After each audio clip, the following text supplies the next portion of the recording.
Hey guys, in this video, Q&A for the Behringer X1622 USB. Now these questions are primarily the ones that I get asked the most, that I promised to do a video on, so this is pretty much covering those questions there. Now recently I've pretty much upgraded to a Presonus Firewire mixer in order to give me that full recording capability of every single channel. And that just brings it down to my first question that I get asked a lot. How many channels can this mixer record? Can it record the whole 16? Unfortunately, no, it could only record 2 channels at once, one being a mono, and a stereo 5, 6, 7, 8 onwards is classified as also 1, not 2. So you could record only 2 channels at the same time, unfortunately, because this is only a USB interface, so it's only a 2-channel recording mixer. If you do only record 16 channel or a lot more, then I advise a Firewire mixer like my Presonus 1602, which is awesome. It allows you to record as many tracks back and forward as you like. So the next question is, how do you monitor or hear back your recording playback at the same time? Now this one is asked a vast amount of time, so I'm going to show you guys what you need to do. First steps: if you've got your main outputs of your speakers on in front or at the back, because you've got at least 2 main outs, so you've got the back one and then you've got the one right here in front where I've got the XLR connected. What I would advise you do is disconnect those, make sure your speaker is switched off, and you would connect it at the back of the speaker. There's another form of outputs at the back, so we're going to take a look at the back, and here you could see you've got main outputs, sub outputs, and then you've got this control room output. So what you want to do is primarily connect via XLR, which whatever monitor you're using, at the back of the control room output. So this is going to be an output that's going to go out of your speaker. Now that will be primarily controlled by the phone / control room knob there. So whether you were to put the main mix up, it won't really have any effects. You won't hear anything whatsoever at all. But what this does is allow you to put the maximum recording level so you could really hear the full sound of your recording. Now in order for you to control your speakers, if you look, whether this is up or down, it won't really matter. So my speakers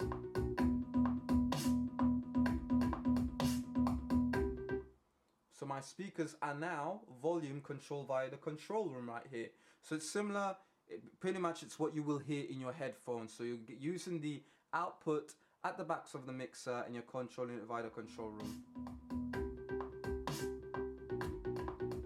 So whether I put the volume down, it makes no difference. That's why my output mixer is being controlled now via the control room. So I would advise you guys, if you want to hear your track playing back from your computer and also to be playing on top at the same time and hear what you're recording, control your speaker via the control room at the back of the mixer. Alright guys, so we're going to test out making a recording of a track while the computer, what I have composed is playing back from the computer. So let's see what we've got. Via control room.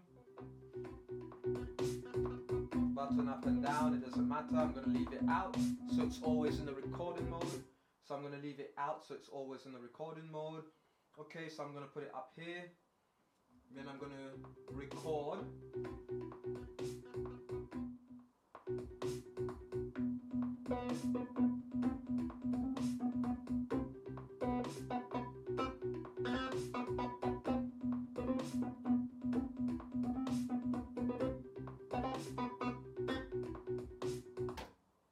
Stop the recording now.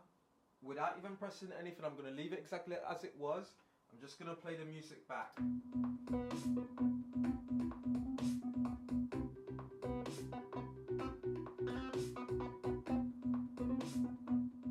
And you could hear what I've recorded is playing back. I could hear it at the same time with what is being played back.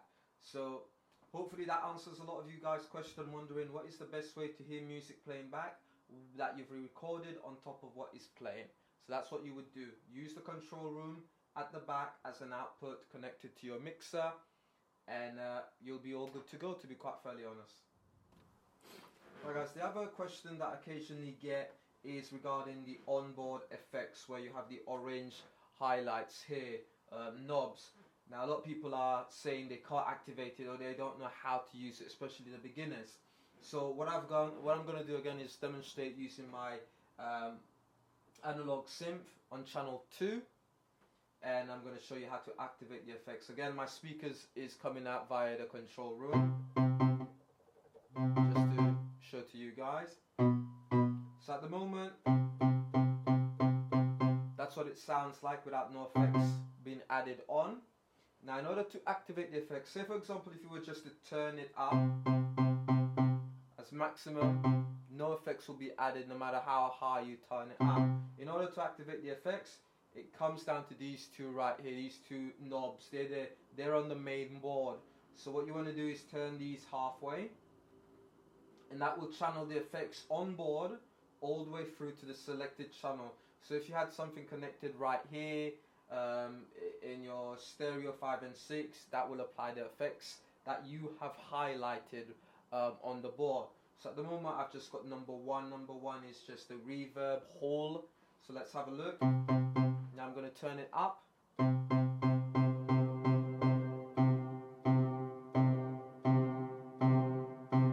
And that's halfway. You could probably hear the whole effects right now.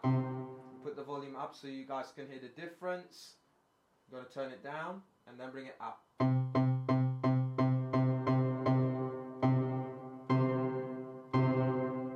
The higher you turn it, the more it will go. Now if you don't want to, so pretty much what you got to do is just set the amount of level right here for both of them.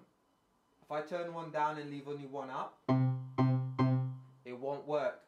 If I say I turn this one up and I turn the other one all the way down, nothing still works. So you got to make sure you have both of them set up at a reasonable level, and then whatever channel it is that you want to add the effects on, you will apply it. And then you will use the little knob here to go through all the various different effects that there is, without the effects, with the effects.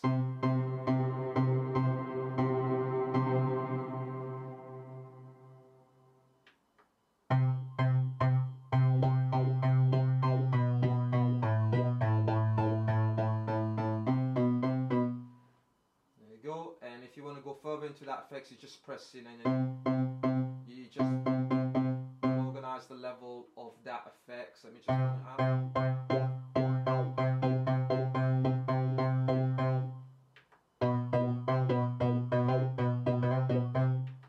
So there you go, that's how you would activate and use the effects on this board.